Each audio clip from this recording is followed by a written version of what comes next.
네, 한 절 한 절 성경 정독반입니다. 오늘 이제 욥기 거의 마지막 부분에 다다르고 있습니다. 잘 정리하셔서 유종의 미를 거두시기 바랍니다. 오늘은 욥기 42장 우리 한 절 한 절 읽어 나가겠는데요. 지난주에 우리가 6절 공부를 했습니다. 42장 6절. 그러므로 내가 스스로 거두어 드리고 티끌과 제 가운데서 회개하나이다. 이 6절이 욥기 해석의 중요한 분기점이 된다 그랬죠. 네, 이 전통적인 해석, 심지어 NIV 영어 성경, 개역 개정, 개역 한글 전부 repent, 회개하나이다 이렇게 번역을 함으로써 욥기 전체 해석에 어려움을 스스로 자초하게 되었는데요. 실컷 읽고 나도 욥기가 원래 주는 그 메시지를 놓치게 되는 꼴이 되는 거죠. 갑자기 회개한다는 게 이게 무슨 뚱딴지 같은 해석이냐 말이죠. 이 번역이. 그래서 그 회개라고 하는 나함이라고 하는 그 히브리어가 좀 다시 회복한다, 회개한다, 다시 회복한다. 이것이 안심된다, 위로받다, 후회하다 이런 어역이 가능한 거 아니겠어요? 그래서 다른 번역은 전부 위로하다 이렇게 되어 있는데 여기는 티끌과 재 가운데서 이런 분위기가 마치 티끌과 재는 그 회개를 상징하는 거 아닙니까?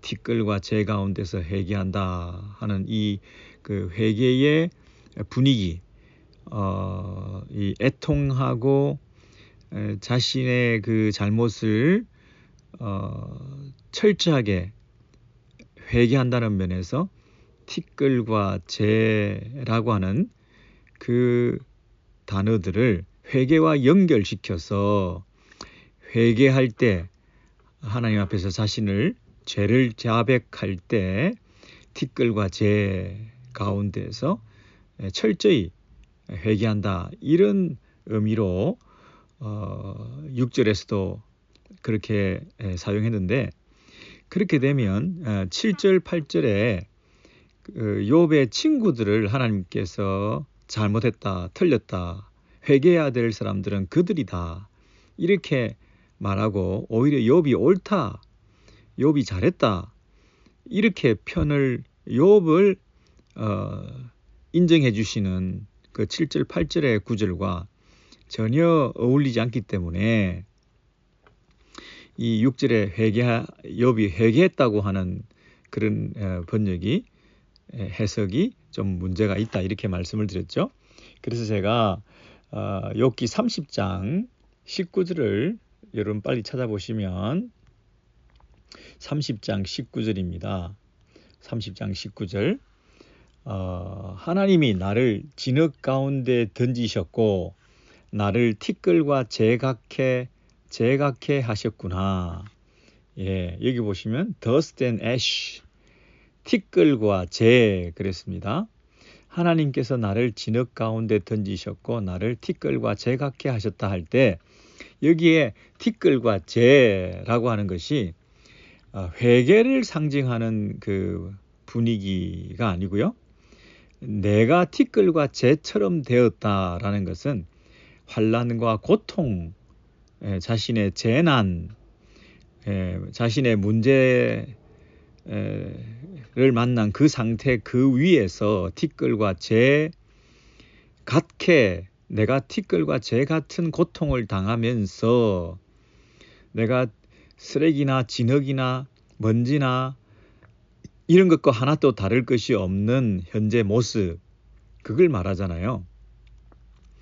나를 티끌과 재같게 만들어놨다. 그렇다면 이 티끌과 재라는 것이 회개의 그런 적합한 단어가 아니라 현재 재난의 자신의 현재 재난을 묘사하는 고통의 상태를 최악의 교통의 상태를 묘사하는 데 쓰여진 단어가 티끌과 재라는 거죠. 그래서 아까 다시 티끌과 재 가운데서 할 때 6절입니다. 42장 6절에 다시 돌아와서 보시면 내가 티끌과 재 가운데서 할 때는 내가 현재 티끌과 재와 같지만 온갖 재난을 당했지만 이런 재앙과 고통을 전무후무하게 당한 사람으로서도 이 티끌과 재 가운데에서 내가 위로를 받습니다. 하나님의 위로를 받습니다. 문제가 상황이 좋아져서 지금 내가 위로를 받는 게 아니라 현재 상황은 최악의 고통과 티끌과 재 같은 이런 형편에 있음에도 불구하고 나는 하나님을 찾았고 하나님을 제대로 이해했고 하나님의 크심과 무한하신 지혜와 능력에 대해서 눈뜨게 되었고 내가 귀로만 듣던 그냥 하나님이 이런 분이다 저런 분이다 라고 하는 전통적인 교리에 얽매여서 하나님을 잘 이해할 수 없었는데 하나님을 눈으로 직접 보게 되었다. 그래서 내 영적인 안목과 시야가 넓어지고 나는 이해되지 않지만 하나님은 더 크신 분으로 내가 인정해 드리면서 내가 현재의 티끌과 재 가운데 있긴 하지만 그래도 나는 그 크신 하나님 앞에 나아가 하나님이 주시는 위로를 받게 되었다는 거죠. 하나님만으로 만족하게 되었다는 거죠. 하나님 한 분이 나의 유일한 친구가 되신다는 것을 확인하게 되었기 때문에 나는 티끌과 재 가운데에서도 큰 위로를 받았습니다. 이렇게 6절에서 티끌과 재라는 것이 회개의 문맥이 아니라 최악의 고통이라고 하는 그런 문제, 그 문제 가운데에서도 내가 큰 위로를 받습니다. 하나님께서 나를 지켜봐 주셨고 포기하지 않으셨고 나도 그 하나님에 대한 믿음을 끝까지 지키면서 하나님 앞에 이해되지 않는 부분들을 질문하고 또 질문하면서 그렇게 하나님을 놓치지 않았다 하는 면에서 내가 드디어 하나님을 알게 되었다. 하나님을 제대로 만나게 되었다. 하나님이 나보다 더 크신 분임을 인정하게 되고 그 하나님 앞에 내 모든 것을 맡길 수 있는 믿음으로 하나님이 나를 귀하게 보신다. 하나님이 침묵하셨지만 안 계신 게 아니었다. 나를 보시고 아시고 계신다는 사실 때문에 나는 큰 위로를 받는다.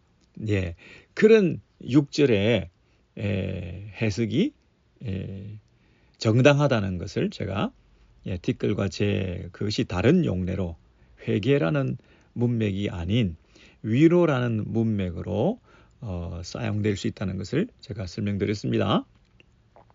그래서 이제 7절로 넘어오시면 여호와께서 욥에게 이 말씀을 하신 후에 여호와께서 대만 사람 엘리바스에게 이르시되 내가 너와 내 두 친구에게 노하노니 이는 너희가 나를 가리켜 말한 것이 내 종 욥의 말같이 옳지 못함이니라. 여러분 분명히 하나님께서 대표자인 욥의 세 친구들의 대표자인 엘리바스에게 이렇게 말씀하십니다. 내가 너와 내 두 친구에게 노하노니. 그런데 여기서 좀 강한 표현이 나왔습니다. 그냥 조언을 하시거나 그냥 설득을 하시는 게 아니라 노하셨다 그랬습니다. 매우 진노하셨다. 굉장한 잘못을 너희들이 지은 거다. 이렇게 말씀하시는 거죠. 왜 이렇게 노하셨느냐 하면 이는 너희가 나를 가리켜 말한 것이 내 종 욥의 말같이 옳지 못함이니라. 우리가 하나님에 대해서 말하는 것 그것이 틀렸다. 우리가 하나님에 대해서 조금 안다 또는 많이 안다 하면서 그 신지식을 바로 가지지 않으면 그것이 오히려 하나님 앞에 불경한 모습으로 비춰질 수 있고 때로는 신성모독적인 우리의 말들이 될 수가 있고 하나님을 오해함으로써 자신뿐 아니라 주변 사람들에게도 하나님을 욕되게 하는 일이 될 수 있기 때문에 하나님에 관한 지식을 우리가 언급할 때는 굉장히 신중하고 또 하나님 앞에 영광 가리지 아니하도록 하나님이 이해되지 않는다고 해서 하나님을 이해할 수 없는 분이라고 우리가 빈정된다든지 하나님이 이르실 수 없다고 내 판단 기준에 따라서 하나님을 폄훼하는 이런 말들이라고 하는 것은 굉장히 조심스럽다는 거죠. 그리고 내가 가진 신앙의 잣대로 하나님에 대한 지식을 가지고 다른 사람들에게 하나님은 이런 분이시라라고 얘기를 할 때에 하나님을 하나의 틀 안에 가두어 놓게 되면 하나님을 제한하는 것이기 때문에 내가 하나님이 되는 거죠. 그래서 내가 하나님 되는 그 말과 행동들은 하나님의 진노를 살 수가 있다 하는 것이죠. 그래서 이 욥의 친구들은 뭐가 결정적으로 잘못인가 하면 자기가 아는 전통 교리 안에 하나님을 가두어 놓고 하나님 앞에 한 번도 질문하지 않았다는 거죠. 하나님 왜 이렇습니까? 왜 이런 일이 일어났습니까? 욥이라는 친구는 무죄하다고 저렇게 절망하는데 자기는 저렇게 무죄하다고 절망하는데 과연 그렇습니까? 하나님, 욥은 무죄하다가 소문난 사람인데 우리는 그가 죄를 지은 것을 본 적이 없습니다. 근데 저렇게 무죄를 항변하는데 혹시 하나님 다른 뜻이 더 깊은 뜻이 있으신가요? 라고 질문을 했었어야 되는데 그 전통적 교리와 닥트린에 가두어져서 하나님 앞에 한 번도 나아간 적이 없습니다. 하나님을 향해서 말한 적이 한 번도 없습니다. 문제를 만났을 때 상담을 할 때 그 내담자하고만 계속 얘기할 게 아니라 내담자의 형편을 듣고 그 문제를 가지고 함께 손잡고 하나님 앞에 나아가서 하나님 도와주세요. 이 친구의 문제가 무엇입니까? 이 친구가 이렇게 말하는데 하나님께서 이 친구를 잘 아시는 분이시기 때문에 위로해 주시고 해결해 주시고 힘을 주시고 내가 모르는 부분이 혹시 있다고 한다면 겸손하게 엎드려 하나님의 은혜를 구하옵나니 하나님 도와주세요. 이렇게 기도하는 자세로 겸손한 자세로 문제를 가지고 하나님께 나아갔어야 되는데 한 번도 하나님께 나아간 적이 없이 그 욥을 상대로만 계속 정죄하고 어떤 틀 안에 가두어서 공식처럼 그 욥에 대한 평가와 판단을 계속하고 있는 그 세 친구의 모습은 하나님 보실 때 굉장히 진노를 살만했다 이렇게 감히 말할 수 있는 거죠. 반면에 욥은 하나님이 이해되지 않지만 그 이해되지 않는 하나님을 향해서 계속 질문을 합니다. 때로는 불경한 듯한 그런 말도 했고 조금 지나친 것 같은 그런 표현들도 혹시 있었을지 모르지만 새 친구처럼 그렇게 교리적으로 완전하고 또 세련된 단어를 신학적인 용어를 그렇게 쓰면서 완벽하고 오류가 없는 교리를 내세워 말하진 않았다 하더라도 욥은 절규와 부르짖음 속에 때로는 과격한 그런 단어들이 사용되었다 할지라도 그것들은 모두 하나님을 향해서 가지고 갔다는 거죠. 때로는 상담을 해서 자기가 내담자의 입장에서 욥의 친구들과 욥이 대화를 나누긴 했지만 욥은 결코 욥의 친구들하고만 대화를 한 게 아니죠. 욥은 결코 욥의 친구들을 향해서 말했다기보다는 그 욥의 친구들을 통해서 가진 자기의 생각과 아픔과 질문들과 회의의 그 마음들을 어디다 쏟아내 놓았냐면 하나님을 향해서 쏟아내 놓았던 거죠. 하나님께 끊임없이 질문하고 또 질문을 하게 된 거죠. 궁극적으로 그 사람들과의 대화로 모든 것이 결론이 나고 마무리가 된 것이 아니라 그 사람들과의 대화를 물론 안 한 것은 아니지만 그 사람들과의 대화를 통해서 결국 그 모든 문제들을 하나님께 가지고 나아가 질문을 했던 거죠. 자, 그러니 하나님께서 누가 옳다 그르다 이렇게 판정을 하실 때 그 보는 기준이 사람들하고만 얘기를 했느냐 아니면 하나님께 가지고 나왔느냐 이 부분도 중요한 기준이 된다는 것이죠. 말이 세련됐느냐 길게 말했느냐? 많이 배운 사람들의 현학적인 단어냐? 뭐 이런 걸 떠나서 문제를 가지고 하나님께 궁극적으로 나아왔느냐? 질문을 계속 나한테 하더라도 그 하나님에 대한 의지와 하나님을 바라보는 믿음의 스테디한 변함없는 요동하지 않는 태도를 가지고 궁극적으로 하나님께 문제 해결이 있다고 하는 그 일념 하나만 가지고 하나님을 떠나지 않으려고 했던 그 태도가 하나님 보실 때 어렵다. 그렇게 얘기를 한 거죠. 그렇지 않습니까, 여러분? 그래서 이단들은 질문이 없는 거죠. 너무나 공식처럼 클리어하게 답을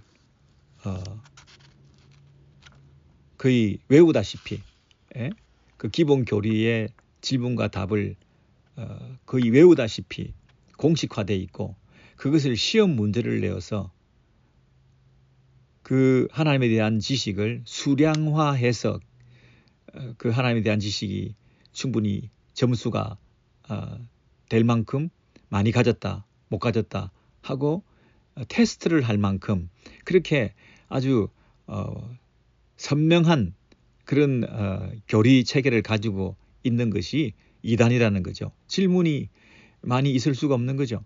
이미 공식이 돼 있으니까. 그러나 우리는 질문이 너무 많은 거죠. 공식이라는 게 없기 때문에. 하나님께서 일하시는 방법과 지혜와 능력과 솜씨가 너무나 다르시고 너무나 각자에게 가지신 하나님의 계획과 섭리가 어느 한 사람처럼 일률적으로 천편일률적으로 그렇게 기계적으로 찍어내듯이 다루시는 분이 아니기 때문에 우리 각자에게 하나님께서 원하시고 계획하시고 기다리고 계시는 그 모든 하나님의 뜻이라고 하는 것은 쉽게 결론 낼 수가 없는 것이기 때문에 그렇습니다. 그렇지 않습니까? 그러므로 이 욥의 친구들에게 하나님께서 틀렸다 이렇게 말씀하시는 것, 그리고 욥이 오히려 하나님 앞에 옳았다 이 평가에 대해서 우리가 좀 심각하게 생각을 해서 우리 이 신앙생활에도 하나님 보실 때 나는 잘하고 있는가? 나는 겉으로 볼 때 많은 사람들이 존경하며 잘하고 있는 것으로 착각을 하고 있는지 모르지만 하나님 앞에서 과연 내가 잘하고 있는 것인가? 내가 옳은 것인가? 그렇게 생각을 해봐야 되는 거죠. 욥은 끝까지 이 하나님만을 향해서 질문을 계속했다고 하는 것은 문제가 하나님께로부터 문제가 나왔기 때문에 해결도 하나님께만 있다고 믿었던 거죠. 사실은 자기가 가지고 있는 이 이해되지 않는 문제의 해답은 하나님께만 있다고 생각하니까 문제는 하나님께로부터 모든 문제는 하나님께로부터 나왔고 모든 문제의 답도 하나님께만 있다고 하는 이 믿음이 하나님 보시기에 귀한 것이고 욥의 손을 들어준 것이죠.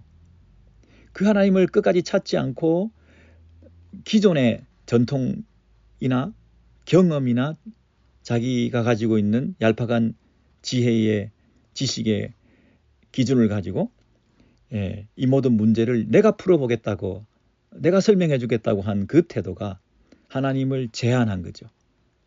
하나님의 무한하신 능력과 지혜와 솜씨에 대해서 우리가 건방진 태도를 취한 거죠.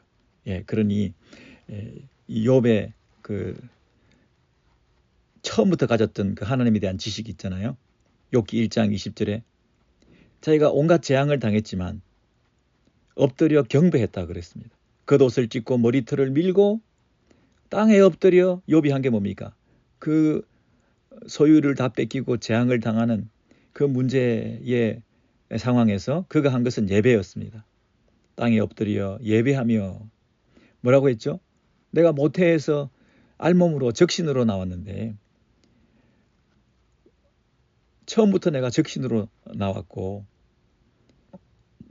그리고 돌아갈 것도 내가 적신으로 돌아간다는 거예요. 예, 처음부터 끝까지 나는 하나님의 그 손안에 그 주권을 인정해 드린다 하는 것이죠. 그래서 지금 내가 소유를 다 잃어버리긴 했지만 주신 자도 하나님이시요 그것을 취하신 자도 하나님이시다. 예? 주신 자도 하나님이시고 거두신 자도 여호와 하나님이시다. 그러면서 뭐라고 합니까? 여호와의 이름이 찬송을 받을지어다. 예, 이게 내가 복을 받았고 내가 소유가 있기 때문에 찬송을 받으실지어다가 아니라 나와 상관없이 티끌과 제 가운데에서도 내가 가진 것 상관없이 하나님은 하나님 그 자체로 예배를 받으실 대상이라는 거죠. 예, 내가 모태에서 적신으로 나왔사오니 적신으로 돌아갈지니라. 주신 자도 하나님이시오 거두신 자도 하나님이시니 여호와 하나님께서 찬송을 받으실지로다. 예, 이런 자세를 사실은 욥기 1장부터 욥은 가지고 있었던 거죠. 그래서 이 모든 일에 하나님 앞에 원망하지 않았다. 이 모든 일에 하나님 앞에 욥은 범죄하지 않았다. 예, 이게 1장부터 가지고 있었던 태도였습니다. 욥기 2장에도 보면 아내에게 이렇게 말하지 않습니까? 어리석은 여자여 우리가 하나님께 복을 받았은즉 화도 받지 아니하겠느냐. 예, 시작과 출처와 기원이 하나님께로고 그 모든 것이 하나님께로 돌아간다고 할 때 그 주권을 철저하게 인정해드리는 태도. 그러면서 뭐라고 그랬어요? 이 모든 일에 욥이 범죄하지 아니하였다. 여러분 욥기 1장과 2장에 이미 욥은 이 그 문제의 시작도 그리고 문제의 해결도 하나님께만 있다. 예. 주신 자도 하나님이시고 거두신 자도 하나님이시고 복도 하나님께 받은 것이고 화도 하나님께로부터 받은 것이니 이러한 것들로 인해서 내가 하나님을 원망하거나 하나님 앞에 범죄하는 일 없이 내가 엎드려 하나님을 예배하오니 하나님께서 찬송을 받으시기를 원합니다. 라고 하는 이 예배자의 자세가 욥은 처음부터 이렇게 가졌던 자입니다. 그런데 이 재앙 가운데에서 이것이 흔들리지 않고 계속 그 신앙의 자세를 가지고 있는데 욥의 친구들이 와서 네가 죄를 지어서 그런 거다라고 얘기를 했기 때문에 거기에 대해서 결코 그 친구들의 말을 용납하지 않고 이 태도를 계속 견지했던 거죠. 예? 그리고 이것이 언제까지 이런 일이 있게 되는 건지 지금 너무 내가 고통스러워 생일을 저주할 만큼 힘들다든지 하나님께서 왜 나 같은 것을 이렇게 죽이시려고 드시느냐 무슨 뜻이 있느냐 예? 이렇게 하나님을 향해서 계속 질문한 그 태도가 끝까지 간 것입니다. 자칫 잘못했으면 욥의 친구들이 와서 하는 그 교리 안에 들어가서 자신의 죄를 억지로 해결한다든지 네, 그 인과응보적인 하나님의 그 틀 안에 가두어서 하나님을 그런 정도로 제한해버린다든지 예, 그렇게 욥이 하지 않았던 거죠. 예, 그 틀 바깥에서 얼마든지 일하고 계시는 창조주 하나님의 지혜와 예, 그 무한하신 능력을 욥이 이런 질문을 계속했기 때문에 하나님께서 나타나셔서 그 눈을 열어주셨던 거죠. 예, 베헤못과 리오야단의 그 자리에까지 그리고 야생동물들의 그 희한하고 기발한 하나님의 창조의 섭리와 지혜까지 우리가 알 수 없는 그런 신비한 영역들을 우리에게 알려주시면서 욥에게 이렇게 말씀하시는 거죠.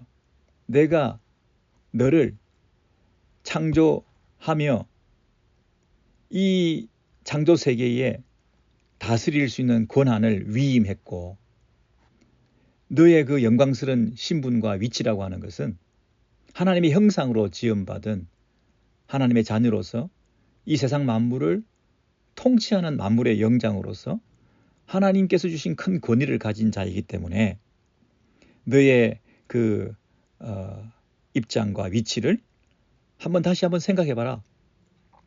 네가 지금 이 세상에 대해서 불공평하다고 얘기를 하는데 네가 천지를 만들었을 때 네가 그 자리에 있었냐. 그렇게 말씀하시는 것은 내가 이 세상을 만들어 놓고 너에게 이 세상을 다스릴 수 있는 그 권한을 주셨는데 네가 그러한 그 창조주의 뜻을 잘 받들어 이 세상을 어떻게 섬기고 이 세상을 바라봐야 되는지에 대해서 새로운 관점을 가져야 될 거 아니냐. 너는 지금 이 세상이 잘못되었다. 이 세상이 잘못 돌아가고 있다. 내가 이 세상을 다스리면 이렇게 하지 않을 텐데 뭔가 불공평한 게 있다. 뭔가 이해되지 않는 게 있다. 뭔가 삐걱삐걱거리는 게 있다. 뭔가 하나님이 다스리는 이 방식에 오작동이 났다. 하나님께서 페어하지 않게 이 세상을 다스린다라고 지금 의문을 가지고 나에게 자꾸 질문을 해야 되는데 과연 그러냐? 과연 그러냐? 이 세상이 그렇게 잘못 돌아가고 있냐? 네가 볼 때 잘못 돌아가고 있는 것 같지만 하나님께서 끝까지 리워야단과 베헤못을 제한하시고 바닷물이 넘쳐나는 것을 한하시고 넘쳐나지 않게 하시고 너의 생명도 보존해 주시고 네가 환난을 당했지만 네가 생명은 보존케 하신 하나님의 뜻이 있는 것이고 네가 모르는 천상의 회의에서 사단과의 이야기를 통해서 이 땅에 너에게 허락하신 그 하나님의 깊은 뜻이라고 하는 것이 너는 모르지만 있는 것 아니냐. 이렇게 말씀하시면서 이 피조 세계의 창조주는 나지만 창조주가 너에게 준 피조 세계의 대리 통치자로서 하나님의 주권을 대행하는 자로서 이 세상 만물을 다스려 나가야 될 그런 역할을 해야 될 인간으로서 네가 가지고 있는 그 하나님에 대한 창조주에 대한 이해가 너무 부족하고 편협해서 오히려 이런 기회를 통해서 이 세상에 어미로우시고 편만하신 하나님의 지혜와 능력과 솜씨가 여전히 잘 작동하고 있다는 것을 받아들일 수 있는 기회가 된다고 한다면 너는 이번 기회에 다시 한번 너를 만드신 하나님의 원래 창조의 의도대로 인간의 역할을 잘 감당할 수 있는 그 하나님의 귀한 종으로 이렇게 부름받게 된 거 아니냐. 이제 네가 비로소 제 가운데서도 티끌 가운데서도 위로를 받았다고 하니 너와 나 사이의 관계가 이제 제대로 정립이 되었구나. 각자가 제자리에 있을 때 가장 행복한 것이고 이 세상 질서는 가장 평화로운 것 아니겠냐. 창조주는 창조주로서 존경과 권위를 인정받고 인간은 인간으로서 그 피조 세계에 다스리는 자로서 창조주를 인정하고 그 하나님 앞에서 어떤 상황이 어떤 변화가 어떤 문제가 있다 하더라도 그 하나님을 예배하는 그 하나님 앞에 예배하는 이런 태도를 취하는 바른 자세를 가질 때 사탄이 너를 시험하고 넘어뜨리려고 하고 조건적인 복을 받았기 때문에 하나님을 예배한다고 하는 그런 정죄를 우리가 이겨내면서 이 세상을 하나님 한 분만을 높여드리는 아름다운 창조의 세계로 갖고 가는데 네가 그 역할을 감당할 수 있게 되지 않았냐. 이렇게 욥의 그 신앙을 한 단계 업그레이드 시키면서 이해되지 않는다고 절규하고 있을 게 아니라 이해되지 않는 하나님 앞에 예배하는 그 깊은 성숙한 신앙의 태도를 끝까지 처음부터 끝까지 잘 간직함으로써 사탄이 네가 보상을 받아서 그렇기 때문이다. 조건적인 신앙이다.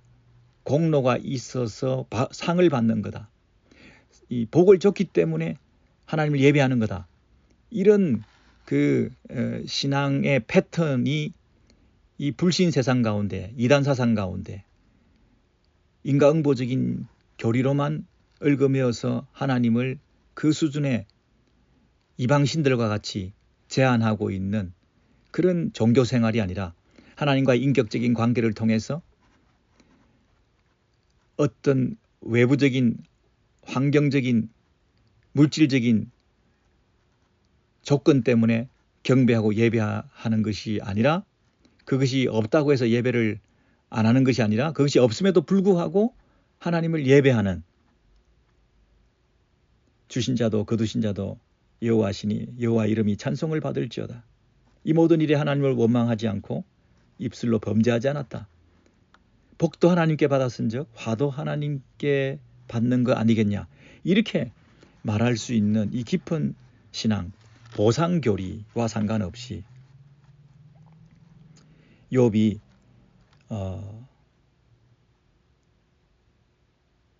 하나님께서 복을 주셨기 때문에 예배하고 하나님께서 화를 주셨기 때문에 예배하지 않고 하는 그런 신앙을 넘어서는 욥이 현재 티끌과 재 가운데 있지만 하나님 앞에 관계가 회복되어서 하나님 앞에 큰 위로를 받았습니다 라고 말할 수 있는 그 신앙을 다시 회복하게 된 그것이 결국 하나님 보실 때 의로운 것이고 사탄을 이긴 거잖아요. 사탄은 티끌과 재 가운데 재를 앉혀놓으면 하나님이고 뭐고 불평하며 원망하며 범죄할 사람들이다.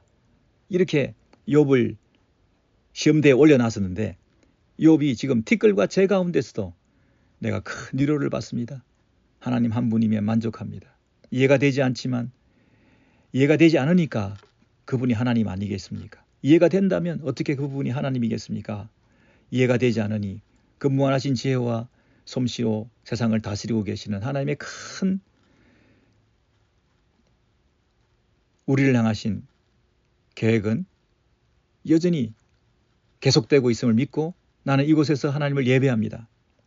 예배합니다. 예배합니다. 예? 이렇게 42장 그 6절에서 욥이 얘기를 했기 때문에 게임은 끝난 거잖아요. 하나님께서 얼마나 마음이 기쁘셨겠어요. 사탄이 공격하든 그 욥 한번 보십시오. 다 뺏어가면 예배 안 할 겁니다. 티끌과 재 가운데서는 하나님을 원망할 겁니다. 라고 했던 그 사탄과의 내기, 소위 내기에서 지금 이 하나님께서 승리하신 거잖아요. 예? 지금 사탄은 온데간데 없어요.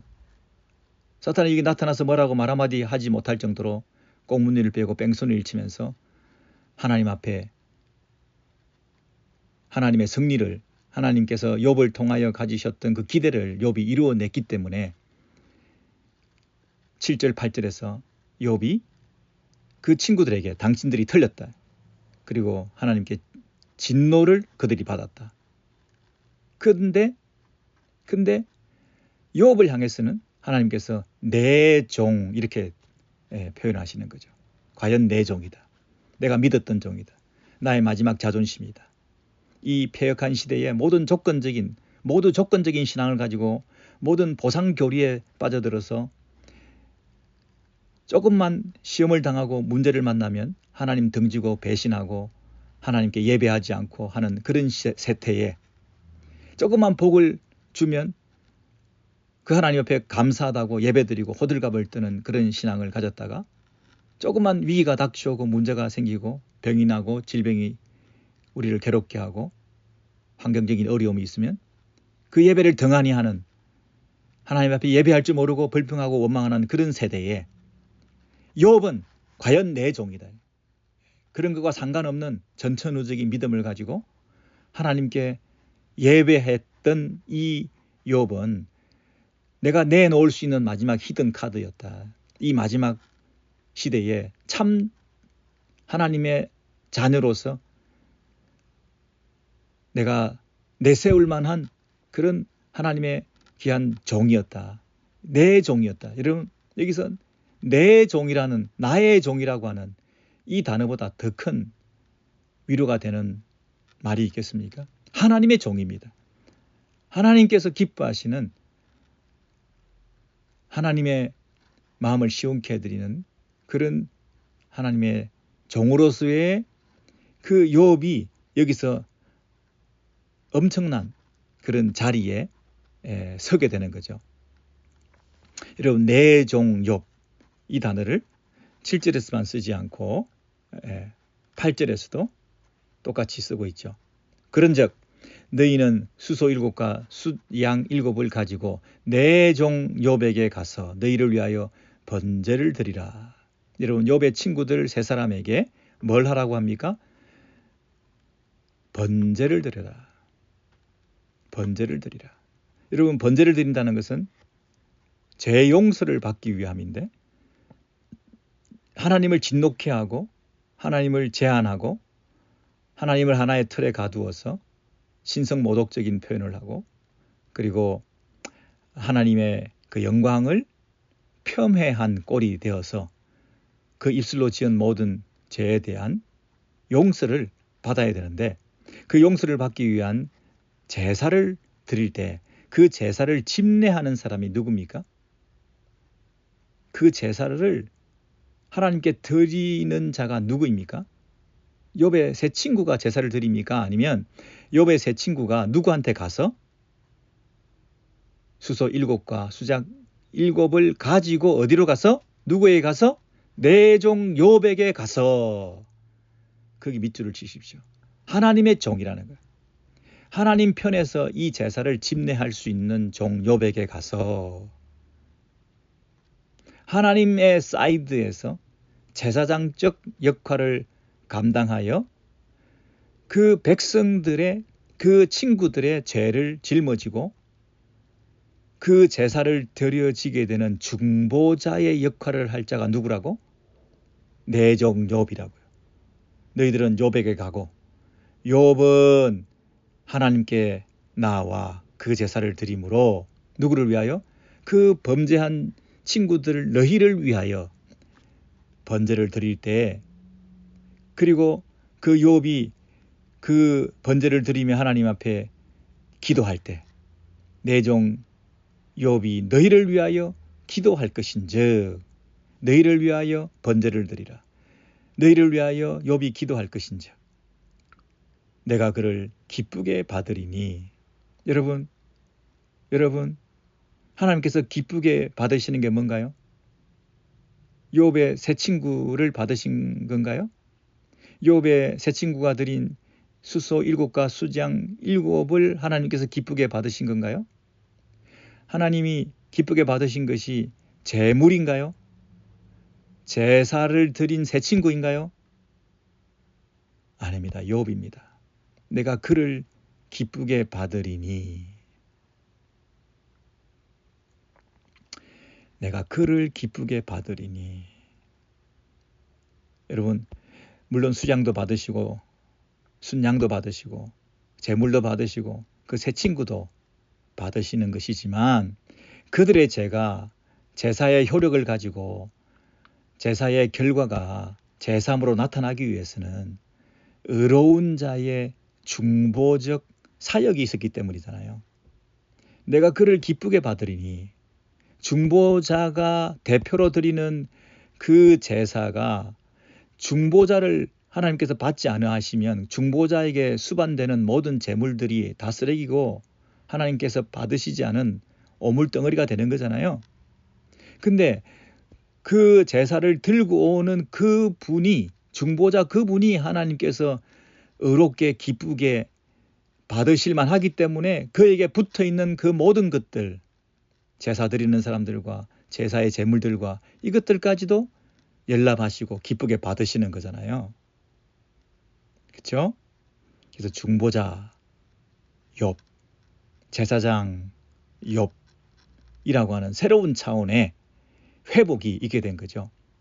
여러분 욥의 회복은 나중에 뭐 재산이 2배로 된다 이런 회복도 중요하지만 1차적으로는 중보자로서의 역할의 회복이죠. 제사장으로서의 예배의 회복이 일어나게 됐던 거죠.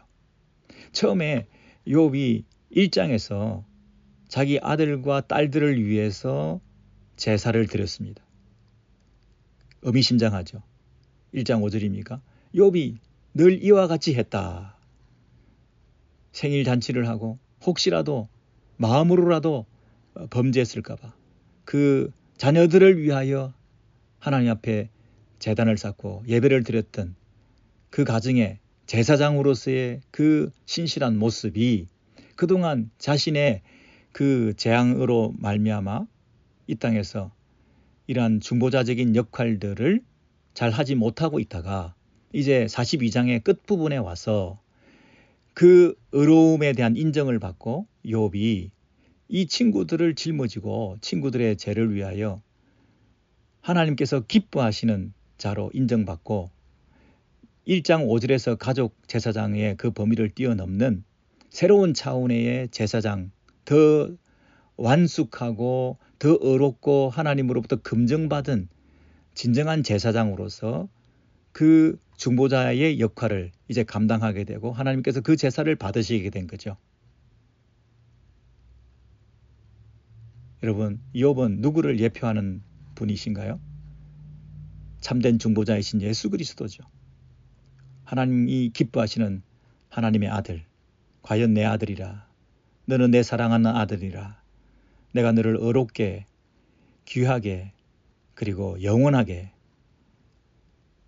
우리의 제사장으로, 우리들을 위한 제사장으로 부르신 그 예수 그리스도의 중보 사역을 통해서 우리가 의롭지 못하고 우리가 죄 가운데 있고, 그렇지만 하나님께서 예수 그리스도를 기뻐하시기 때문에 중보자이신 예수 그리스도의 의를 하나님께서 인정하시기 때문에 그분께 붙어있는 우리 모두가 하나님의 의로움을 잊게 되고 우리가 드리는 모든 예배 행위가 예수 그리스도를 앞세워서 예수 그리스도의 이름으로 기도하고 예수 그리스도의 이름으로 우리가 드려지는 모든 우리의 산제사들이 우리의 호흡과 우리의 삶과 우리의 예물드림과 우리의 예배 행위라고 하는 그 모든 것이 예수 그리스도의 큰 우산 아래에서 드려지는 하나님께서 우리를 어렵게 귀하게 보시는 이유가 그거 아니겠습니까?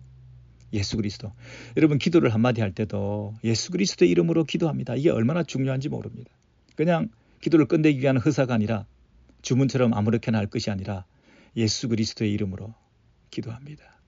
하나님께서 예수 그리스도를 기뻐하시고 당신의 의로우신 아들로 삼으셨기 때문에 내가 그 예수 그리스도의 이름을 앞세워서 하나님 앞에 나아가 드리는 이 기도를 우리 하나님 아버지께서 반드시 들으신다. 반드시 용서하신다. 반드시 내 삶을 영화롭게 해주실 거다. 예수 그리스도, 오직 예수 이름으로 우리가 날마다 나아가는 것, 이것이 우리가 사는 길이다. 내가 낙심될 때가 있습니다. 내가 자신 없을 때가 있습니다. 나에 대해서 스스로 초라하게 생각할 때가 있습니다.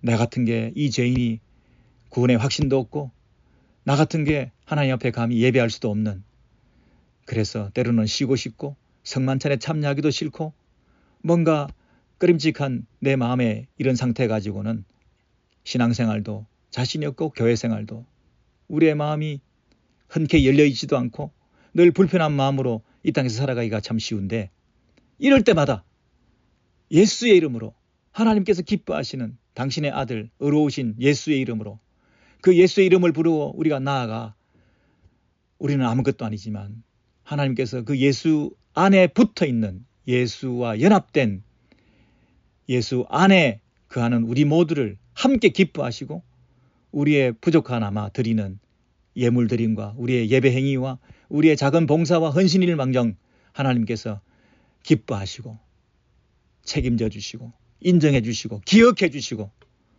그래서 우리의 남은 생애가 의미 있고 가치 있게 인정받는 삶을 살 수 있다고 하는 자기 의나 자랑으로 살아가는 것이 아니라, 나를 내세우고 나를 드러내려고 하는 것이 아니라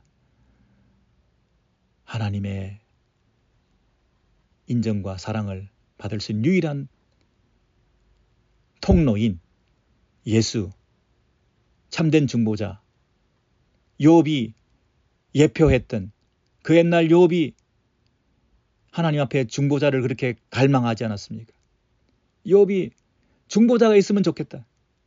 욥이 중보자가 있어야 이 문제를 하나님 앞에 아뢰일 수가 있을 텐데 라고 얼마나 이 중보자를 외쳤습니까? 중보자를 갈망하던 자가 중보자가 된다.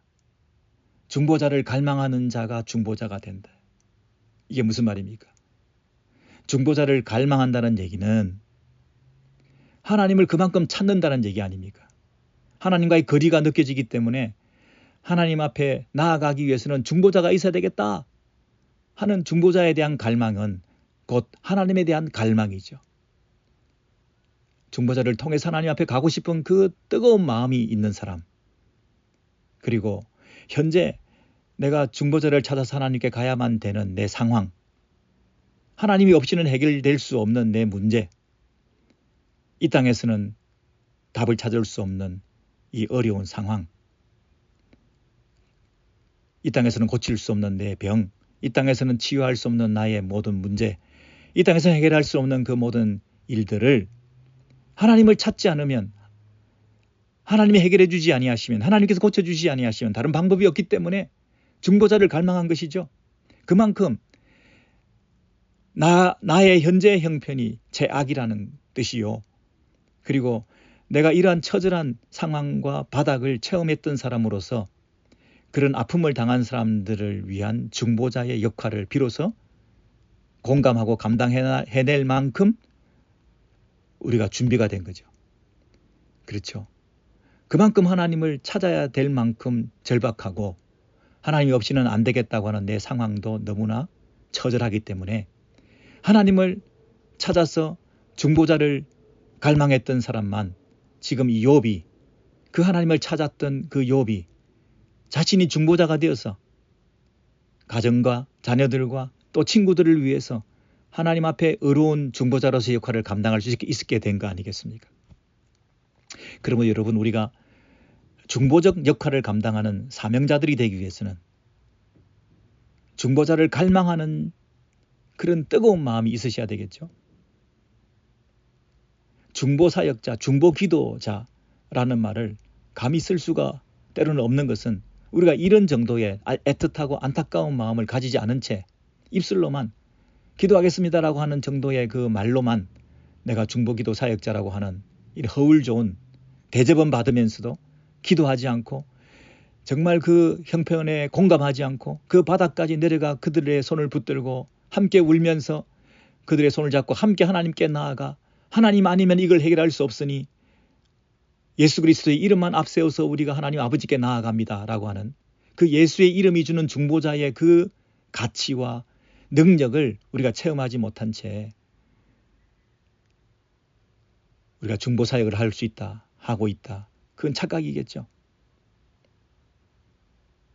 욥이 그러한 처절한 체험을 통해서 중보자가 필요합니다 라고 여러 번 갈망했던, 그런 중보자가 되기를 원했던, 중보자를 갈망했던 사람이 비로소 하나님 앞에서 중보자로 쓰임받는 이런 은혜가 있게 된 거 아니겠습니까? 여러분, 이 욥기 42장 마지막에 7절 8절에 이 욥이 중보자로서 새로운 회복이 되었다는 사실이 얼마나 놀라운 사실인지요. 그 어떤 회복보다, 그 어떤 물질의 회복보다 하나님과의 관계의 회복, 하나님이 그를 기뻐하신다. 그래서 하나님이 너를 중보자로 쓰겠다. 친구들을 용서할 수 있는, 제사를 수용될 수 있는, 하나님께 나아와 그 예배를 하나님께 올려지게 하는 데 쓰임받는 그런 하나님의 종, 내 종이다. 예? 이 회복이야말로 참된 회복 아니겠습니까? 나머지는 욥이 기대하지도 않았던 것이고 하나님께서 그들에게, 욥에게 내린 이 판정과 최종적인 이 7절 8절의 이 결론은 참으로 우리에게 시사하는 바가 많다. 예를 들어서 욥의 친구들 입장에서 한번 입장을 바꿔 생각해 보시죠. 욥의 친구들이 자기들은 옳다라고 생각하고 욥을 상대해 줬는데 하나님께서는 너희들이 틀렸다 그러고 심지어 너희들의 죄를 회개하기 위해서 수양을 준비하고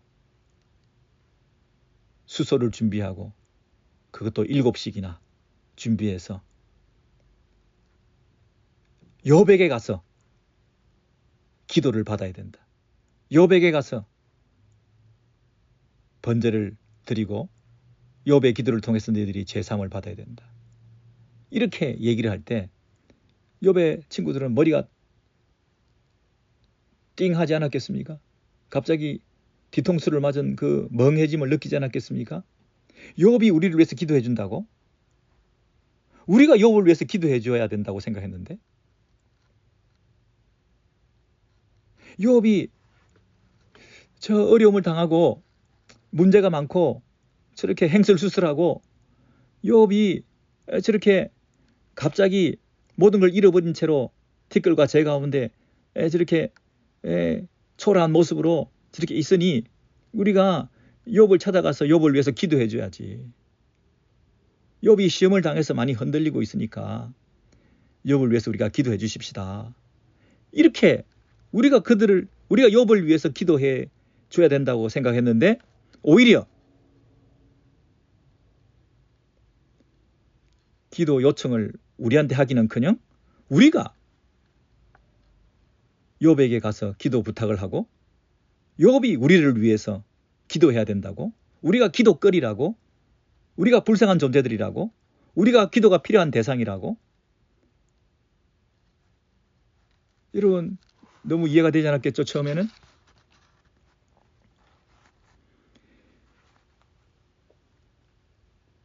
이 착각, 이 패러다임을 시프트하는, 이 관점을 벗어나는, 이 틀에서 자기를 깨고 나오는, 알을 깨고 나오는 이 과정이 우리에게도 있어야 되지 않겠습니까? 저나 여러분이 과연 머리가 멍해지는 이런 경험들을 할 필요가 있겠죠. 한 번 정도는 내가 마땅히 기도해 줘야 되는 대상이라고 생각했는데 오히려 그가 우리를 위해서 기도해야 되는 상황까지 우리는 고압적인 자세로, 권위적인 자세로 늘 기도해 줘야 되는 자세를 가지고 대접을 받으면서 내가 기도해 주는 사람으로 착각하고 있었는지 모르지만 사실은 그 반대일 수 있다는 거죠. 우리가 기도해 주는 사람이라는 그 권위, 그 자격, 그런 것을 누가 과연 줬단 말입니까?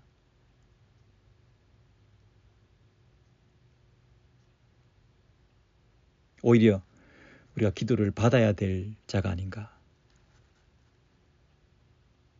우리의 신앙이 바닥을 기고 있고 늘 제자리걸음을 하고 있고 늘 어느 자기의 편견과 틀 안에 가두어져 있고 그 가두어진 그 틀 안에서 다른 사람들을 정죄하고 상담해주고 함부로 말하고 내 수준에서 하나님을 얘기하는 것으로 우리의 신앙이 자라지 못하고 있는 상태에서 제자리 걸음을 하고 있는 것은 없는가. 그래서 내가 그렇게 함부로 말했던, 쉽게 말했던, 잘 모르고도 말했던 그 나의 신앙 행위나 하나님에 대한 그 말들에 대해서 하나님 앞에 회개하고 용서를 받아야 될 만큼 하나님께서 지금 우리에게 책망하고 계시는 그런 음성을 혹시는 듣지 않습니까? 내 종 욥이라고 하나님께서 욥을 불렀던 것처럼 지금 저와 여러분을 하나님께서 내 종, 과연 내 종이라고 할 만큼 하나님 편에서 철저히 나의 무능과 부족과 연약함을 고백하고 더 겸비 엎드려 하나님 나는 아무것도 모르지만 어떤 상황 속에서도 나는 하나님을 예배하기 원합니다. 내가 조금 아는 것을 가지고 함부로 정죄하고 쉽게 말함을 통해서 하나님을 때로는 제한하고 하나님을 욕되게 하고 오히려 내 친구들을 시험 들게 만들고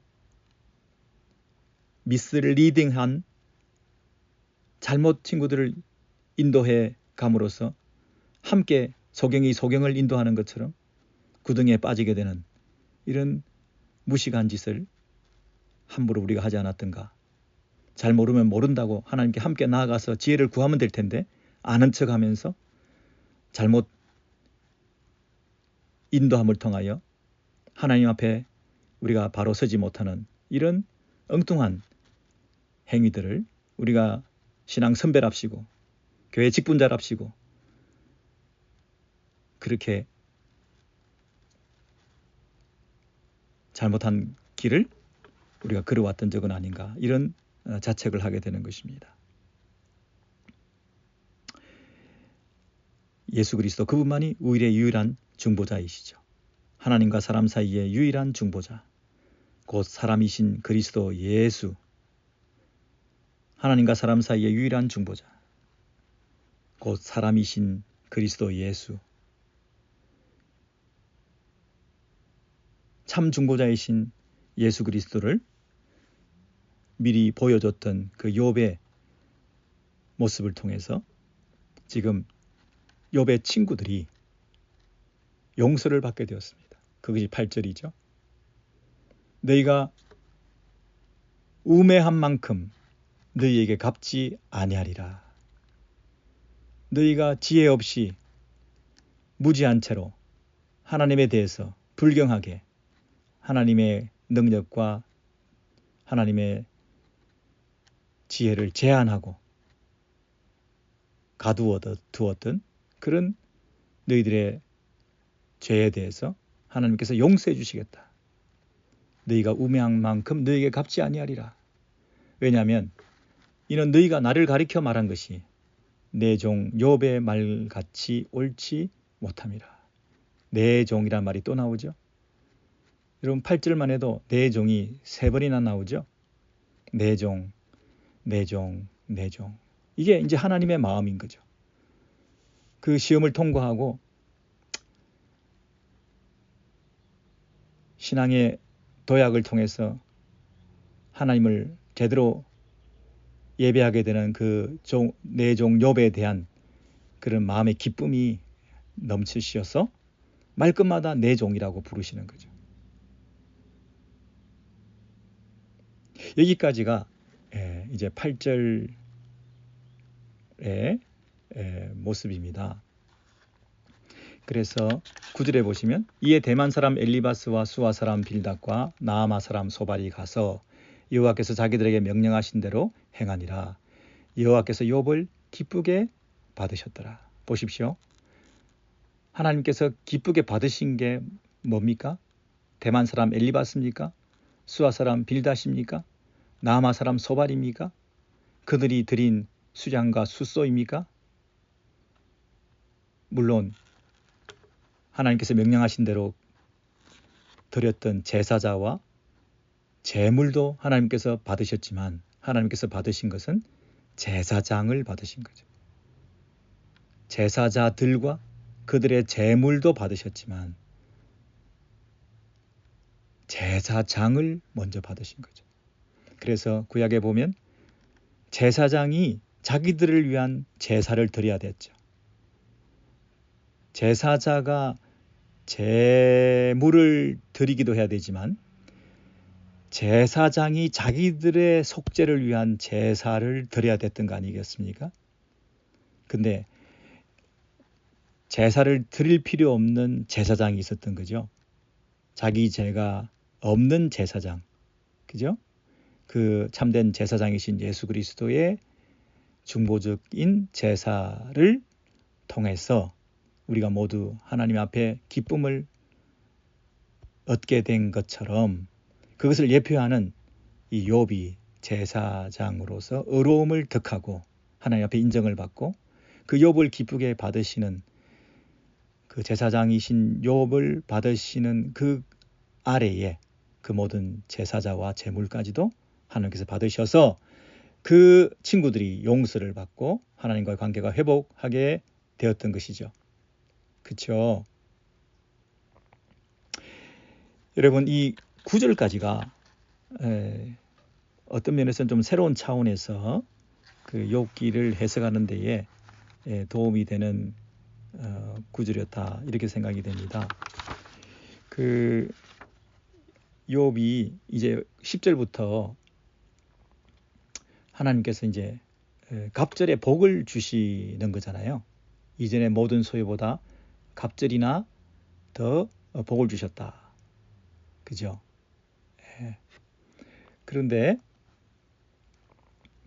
그 복을 받게 되는 것이 사실은 더 재산이나 짐승이나 뭐 재물이나 이런 거 갑절이나 받게 된 것에 우리가 늘 관심이 너무 있다 보니까 그 이전에 있었던 그 욥의 제사장으로서의 회복 하나님과의 관계의 회복이 우선 되어야 한다는 것을 좀 놓치기가 쉽거든요. 다시 한번 말씀드리면 욥이 하나님과 관계가 회복된 후에 하나님께서 지금 욥에게 복을 주셨잖아요.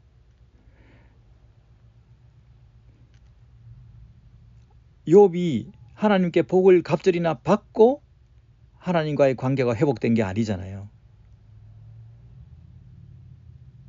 이 조건적으로 복을 받고 갑절이나 더 큰 복을 받았으니까 욥이 하나님께 예배를 드리고 하나님을 인정해드리고 하나님의 위로를 받고 티끌과 재 가운데서도 하나님 앞에 관계가 회복된 채로 갔던 게 아니잖아요. 그렇게 됐다면 사탄의 말처럼 된 거죠. 결과적으로 돌고 돌아서 또 조건적인 신앙이 돼버린 거죠. 욥이 하나님을 예배할 때 이런 2배의 갑절의 복을 받을 거라고 욥은 생각했나요? 조건적으로 예배했나요? 아니죠. 하나님께 자기가 이제 귀로만 들었던 하나님을 내가 눈으로 하나님을 뵙습니다. 나는 티끌과 재 가운데서도 하나님의 위로를 받고 하나님과의 관계가 이렇게 회복되었습니다. 이렇게 하나님과의 관계의 회복이 먼저 되었던 거죠. 그 고백을 할 때 앞으로 이런 복을 받을 거다, 갑절의 복을 받을 거다 이런 기대를 하지 않았습니다. 아무런 기대 없이 그 관계의 회복에 먼저 초점이 맞춰졌던 거죠. 그런데 갑절의 복이나 받게 된 것은 어떤 조건적으로 보상적으로 받은 게 아니죠. 그 갑절의 복도 은혜로 받게 된 거죠. 우리가 생각했던 것 이상으로 그 복을 얻게 된 거 아닙니까? 여기에 어떤 그 조건이나 보상이나 공로사상이나 인과응보적인 이런 것이 들었을 틈이 없는 거죠.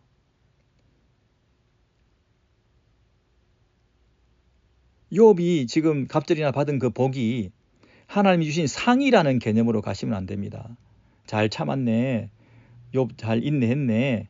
그러니까 뭐 이런 상을 내가 덤으로 줄게. 그런 욥의 공로로 인해서 상을 받은 것이 아닙니다. 욥도 이런 복을 받고 하나님과 관계가 회복된 게 아니라 그런 걸 기대하지도 않고 하나님 앞에 관계가 회복되어서 하나님 앞에 고백을 드리고 하나님 앞에 엎드렸더니 하나님께서 그 욥에게 은혜로 주신 복들이잖아요. 욥이 아이고 이 2배나 갑절이나 이 복을 받고 보니까 어쨌거나 이런 복을 많이 받고 보니까 당신은 선하신 분 같습니다. 제가 웬만한 의문과 질문은 이제 묻어놓고 가겠습니다. 그냥 어쨌든 뭐 당신을 예배하죠. 뭐 이렇게 2배나 받았는데 하나님은 나를 이렇게 책임져 주시고 당신은 참 결과적으로 이렇게 나에게 선한 분이십니다. 내가 좀 이해가 안 되지만 이렇게 복을 주시니까 내가 뭐 그냥 계속 예배하죠.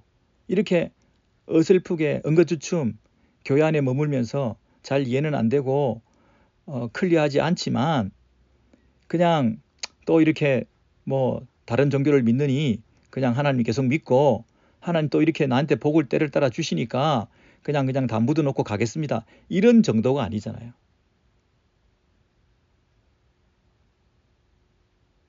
이런 정도가 아니잖아요.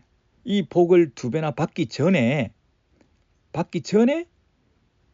재와 티끌 가운데에서 하나님과의 관계가 회복된 거잖아요. 주신 자도 하나님이시오 거두신 자도 하나님이시니 여호와 이름이 찬송을 받으실지어다.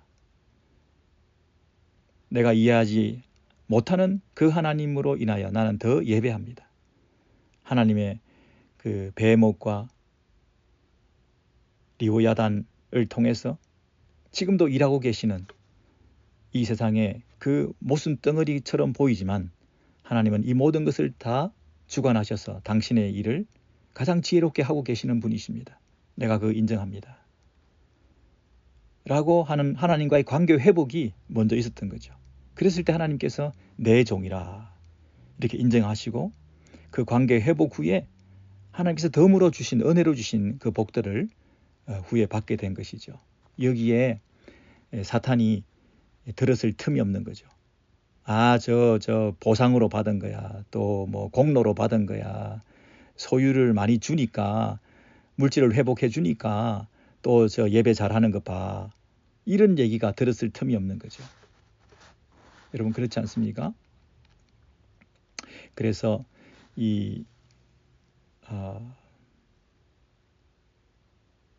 욥은 하나님의 위로를 받게 된 거죠. 그래서 진정한 위로가 되었다고 말하고 있습니다. 그게 11절입니다. 11절.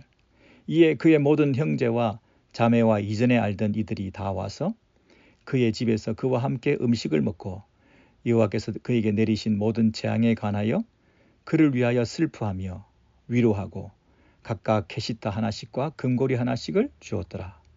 여러분 여기 보면 그 욥의 친구들, 욥의 형제들, 가족관계, 끊어졌던 가족관계, 그동안 홀로 있었던 욥에게 이제 이 더불어 사는 삶, 홀로 있던 욥에게 사람들과의 관계의 회복이라고 하는 축복을 주시죠. 모든 형제와 자매와 이전에 알던 이들이 다 왔어요. 이전에 알던 사람이 다 떠나갔잖아요. 근데 구원이라고 하는 것은 관계의 회복이다.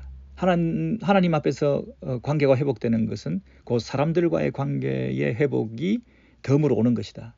이전에 알던 이들이 다 와서 그의 집에서 그와 함께 음식을 먹고 여호와께서 그에게 내리신 모든 재앙에 관하여 그를 위하여 슬퍼하고 위로하고 슬퍼하며 위로하고.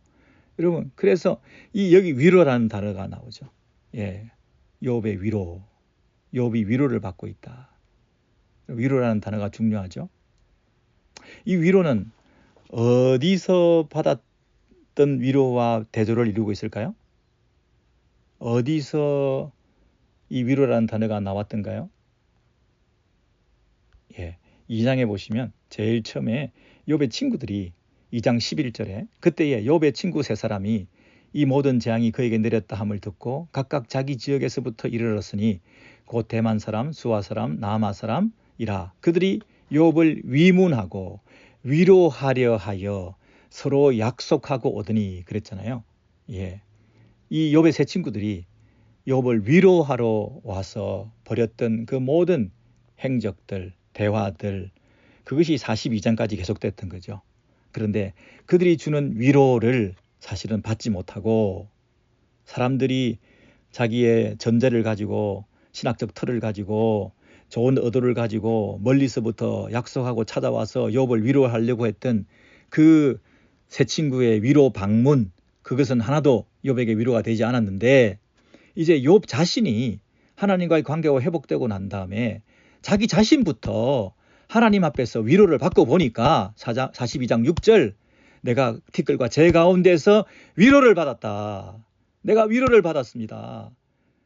자신이 먼저 하나님과의 관계 속에서 위로를 받으니까 이제 욥의 친구들과 욥의 가족들과 그 모든 사람들이 다시 찾아와서 음식을 나누면서 그 모든 일들을 다시 반추하고 이런 일 저런 일들, 이런 고통, 이런 문제들 가운데서 네가 잘 참고 믿음을 지키고 하나님 앞에서 이렇게 다시 회복되었으니 얼마나 이것이 감사한 일이고 네가 그동안 지켜왔던 그 신앙이라고 하는 게 정말 대단한 것이구나.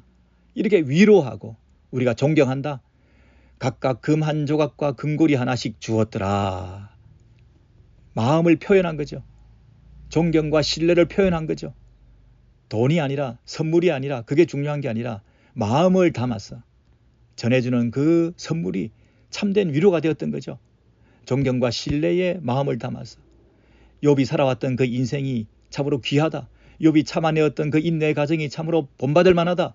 욥이 믿었던 그 하나님을 나도 믿어야 되겠다. 욥이 끝까지 붙들었던 그 하나님을 나도 붙들어야 되겠다 하는 그 하나님 때문에, 하나님으로 인하여 하나님과 함께 받는 그 진정한 위로, 그 위로를 그 공동체 안에서 나누게 되었던 거죠. 욥의 새 친구들이 찾아와서 내가 위로해야 되겠다 하고 쏟아내놓았던 그 말들은 수많은 말들은 하나도 위로가 되지 않았지만 욥 자신이 하나님 앞에 위로를 먼저 받고 하나님에 대한 바른 지식을 가지고 하나님을 바르게 깨닫고 하나님을 하나님으로 대접하고 하나님을 인정해드리고 티끌과 재 가운데서 환경은 바뀐 것이 없지만 그 하나님 한 부분을 붙들므로 인해서 내가 이해할 수 없는 그 하나님, 그러나 하나님의 주권을 인정해드리고 여전히 나와 함께 하시는 하나님에 대한 예배를 회복하고 나서 그것이 주는 큰 위로를 통하여 그 위로가 주변에 파급되고 오히려 많은 사람들이 찾아와서 그 욥을 존경하고 신뢰하고 칭찬하고 함께 그 하나님을 자랑하는 진정한 위로가 일어나게 되었던 것이죠. 여러분, 진정한 위로는 어디서부터 얻을 수 있을까요? 위로부터 위에서부터 하나님과의 관계 질문을 위로 향해서 하나님을 향해서 질문하고 여전히 질문이 있는 상태에서도 여전히 해결이 되지 않은 가운데에서도 그 하나님 안에서 우리가 옳다 인정을 받고 우리를 기뻐한다. 내 종이다. 내가 그를 기뻐한다. 그래서 사명자로 세우시고 직분자로 부르시고 중보자로 세우셔서 다른 사람을 감당케 하는 그 은혜의 영향력을 주변에 확장시키는 호수에 돌이 떨어져서 그 파문이 더 넓은 곳으로 번져가듯이 언언이 번져가는 그 영적 파문이 나를 통해서 일어날 수 있도록 하나님께서 기대하시는 거죠. 먼저 내가 그 하나님 앞에 끝까지 나아가는 것. 고통에, 어려움에, 질병에, 문제에 우리가 함몰되지 않고 거기에 자신을 빠뜨리지 않고 티끌과 재 가운데에서도 위를 향하여 하나님을 바라볼 때 위로부터 주시는 그 은혜를 입고 하나님이 손 내밀어 주시고 내 그 손 붙들고 다시 일어나서 다른 사람들에게 위로를 전하는 하나님의 종, 내 종 욥이라고 하는 그런 동일한 칭찬과 격려와 인정을 받고 그 사역의로의 부르심에 우리가 동참할 수 있는 우리 모두가 되었으면 감사합니다.